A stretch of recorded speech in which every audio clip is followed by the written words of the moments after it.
తలశిల రఘురాం, నందిగమ సురేష్, నేను చెప్పేది జాగ్రత్తగా వినండి. ఇది ప్రకాశం బ్యారేజ్.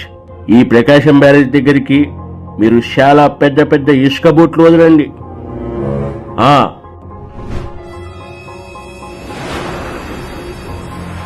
అప్పుడు బోట్లు వెళ్లి ప్రకాశం బ్యారేజ్ గోడలకు గుద్దుకుని ప్రకాశం బ్యారేజ్ కూలిపోతుంది.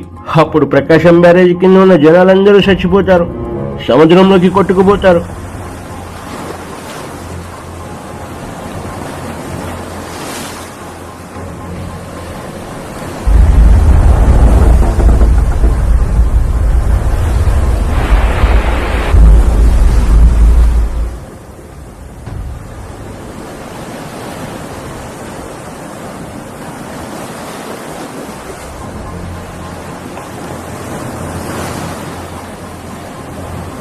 అప్పుడు చంద్రబాబు రాజీనామా చేస్తాడు, రాష్ట్రపతి పాలన వస్తుంది. అప్పుడు నేనే సీఎం అవ్వచ్చు. అవునన్నా.